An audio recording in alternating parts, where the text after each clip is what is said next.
Sports writers are saying that the Chiefs are still going to sign a veteran wide receiver. We're going to talk about that. Plus, Mahomes and the receivers are back in action. We've got all that and more. Welcome back to All Chiefed Up. We're back with another podcast. For that ass. Real quick, just wanted to thank you for watching All Chiefed Up. Do us a favor, hit the like button if you love the content. Also, share this with a friend. You're listening to All Chiefed Up. First story of the day, the sporting news. Daria Sharma comes in and says, Chiefs free agent pitch lands former $69 million Seahawks All-Pro playmaker for Patrick Mahomes. And of course, they're talking about Seattle Seahawks wide receiver Tyler Lockett. Tyler Lockett might be slowing down, but if the Chiefs sign him even on a one-year deal, he says, the team should be in good business. It won't be perfect, and he isn't a long-term solution, but Mahomes could bring a spark out of Tyler Lockett, said Palacios from Last Word on Sports. Steve, what do you think about it? You think the Chiefs go back to the receiver well, grab an aging wide receiver in Tyler Lockett? So this has been a fun, intriguing kind of trade scenario for a couple of years now. Now he's a free agent. I think a lot of people would like Tyler Lockett in here as a veteran wide receiver. He was a K-State guy, so the local people like him. They like the idea of that. Mike, I think he would be good for the team as far as leadership in the locker room goes, but we do not need him at all. I think our wide receiver room is set up better than it has been in years, especially now that we know Rashee Rice is coming back off that injury quite well. He should be ready for training camp. Then we could probably go draft a young wide receiver in this draft. There's going to be a lot of talent there, and a lot of them could fall down the boards. So look, Tyler Lockett is 5'10", 182, so he's about the size receiver that Andy and the Chiefs cherish. Plus, Xavier Worthy, maybe he learned something from him. Xavier Worthy learned a lot from D-Hop last year. Maybe he learned something from Tyler Lockett. I think he could always be that positive influence in the locker room. He is 32 years old, so he's not going to offer you too much on the field, but I'm with Palacios here. I think Mahomes could draw something out of him and give him a little bit of a spark this late in his career. Now, is he going to be the guy that comes in and lights the world on fire? Absolutely not, but he could be a veteran presence. That could be something of use if we still have injuries or, God forbid, a Rashee Rice suspension. So last year he didn't do all that great, but he did have 600 receiving yards, which probably would have led the team beyond Rashee Rice. So we'll have to see what happens. I just don't think wide receiver is that big of a threat. And I do think they look to replace wide receiver in the draft instead of free agency. Moving on, here's a story from our boy Charles Goldman over at A to Z Sports. It's back at it. Chiefs quarterback Patrick Mahomes kicks off annual offseason throwing sessions with nearly a dozen freaking teammates, Mike. That's awesome. Preston Smith, one of the regular photo and video gurus capturing Mahomes' offseason workouts, shared a larger cut-up of throws on his Instagram page. This video features Kenny Loggins playing with the boys from the Top Gun soundtrack. It shows a larger crew, including quarterbacks Gardner Minshew, Bailey Zappi, and Chris Oladokin. Jared Wiley, Noah Gray, Hollywood Brown, Sky Moore, Nico Remigio, and Justin Ross are the pass catchers in attendance. Always good to see Mahomes back at it and throwing with the boys in the offseason, Mike, especially when you see how Mahomes has been training since that Super Bowl loss. I think he's laser focused for this season. What do you think about it? Yeah, the dad bod is gone. The haircut is gone. He's focused, Steve. He's focused. He's ready to roll. And it's good when he can get out there and throw to wide receivers that just tear it up for the Chiefs like Sky Moore and Justin Ross. You know you're doing something there. But I do like to see Jared Wiley getting back out there and getting some work in after the knee injury. And it's also fun to actually see Gardner Minshew get out there and start to learn the offense and learn behind Mahomes. He has a little Mahomes in him anyway, so I like the idea of this. It gives us something to look forward to in the offseason. And this has been a staple of the past few off seasons of Mahomes going down to Texas and throwing, and it's just been a fun thing to watch. Absolutely. I would have liked to see more of the young guys there like Xavier Worthy and Rashee Rice. That would be fantastic. But I'll take what we can get here. I think, like you said, Jared Wiley being there is fun. Also, Noah Gray. We do know that Kelsey's probably going to take a step back in the offense this year. But I could be eating those words. He might have a better year than last season. That's yet to be seen. But still a good thing to see him out there working, man. Next up, we got Jeff Kerr of CBS Sports. He had the Chiefs as a top 5 team that needs to ace this upcoming draft on draft night, Steve. He said the Chiefs are still the team to beat in the AFC, but it's clear they need to make a few tweaks to the roster in order to win yet another Super Bowl. Their offensive line was manhandled in the Super Bowl by the Eagles' pass rush, and one of the main reasons why Patrick Mahomes struggled throughout the game. He goes on to say Kansas City has to address the left tackle position, which resulted in Joe Thuney taking over after Kingsley Suamataia and Wanye Morris couldn't win the job last year.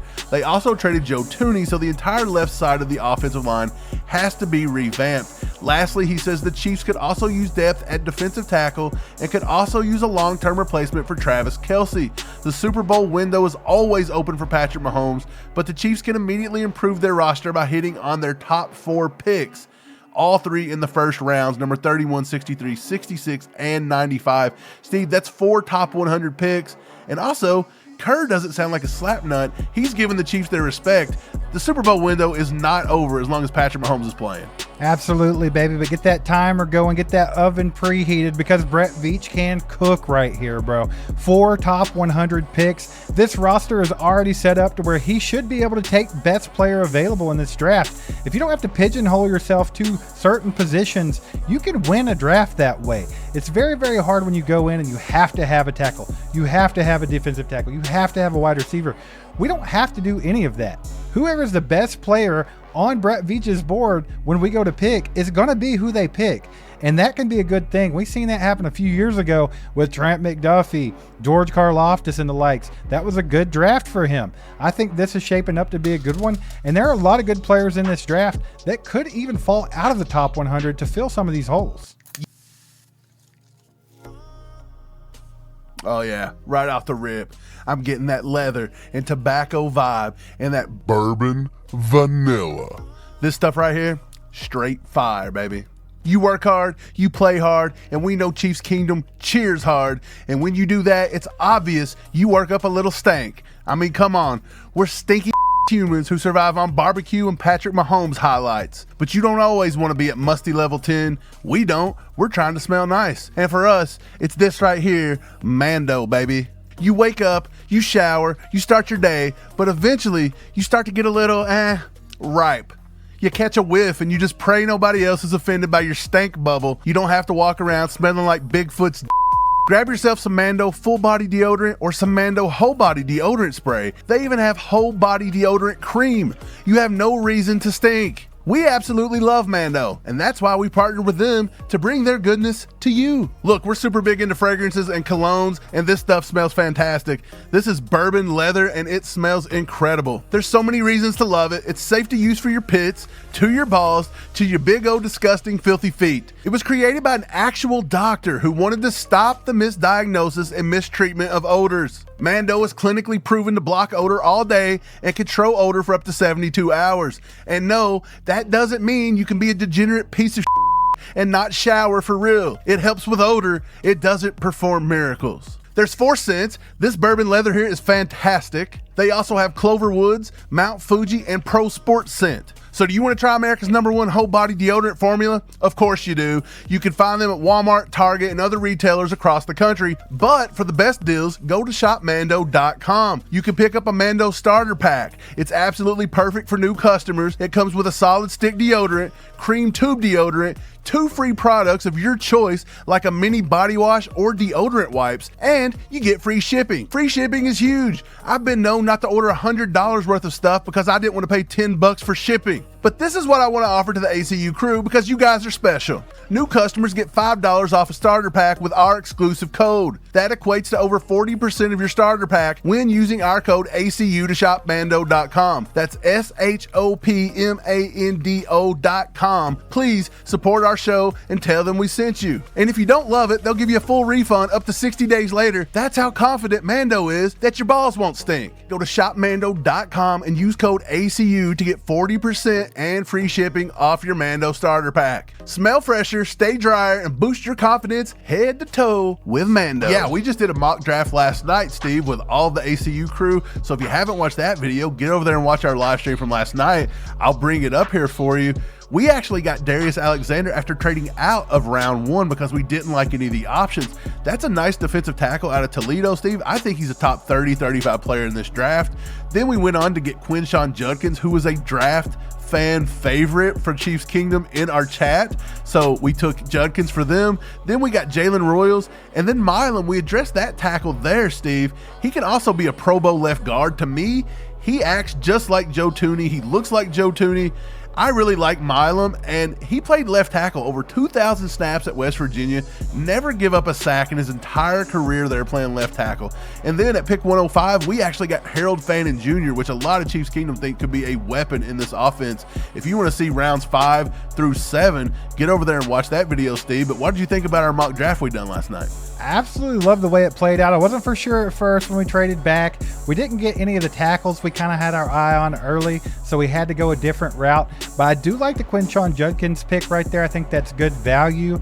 And I really like the Wyatt Milam pick for all the reasons that you already mentioned. This guy, he's a tackle. He's going to play guard in the league, but he's not going to be any guard. He's going to be a freaking Pro Bowl guard, if not an all-pro guard by the end of his career. And he's a guy that can slide over to left tackle if needed, much in the vein of Joe Thuney. I like to have versatile guys on the offensive line. And also, anytime you can protect Patrick Mahomes, man, I think you go for it.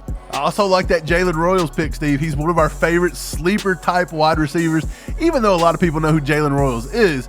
Getting him there was a lot of good value. He reminds us a lot of Jamar Chase without the slap nut attitude, so you can't really go wrong there. And we talked about Tyler Lockett earlier. I think they would rather go the younger route than paying the older veteran, although older veterans like Tyler Lockett do have a place within this team because they can help Xavier Worthy and other players get going. Now it's your turn, Chiefs Kingdom. Get down in the comments. Let us know what you think about the Chiefs going after a veteran wide receiver like Tyler Lockett.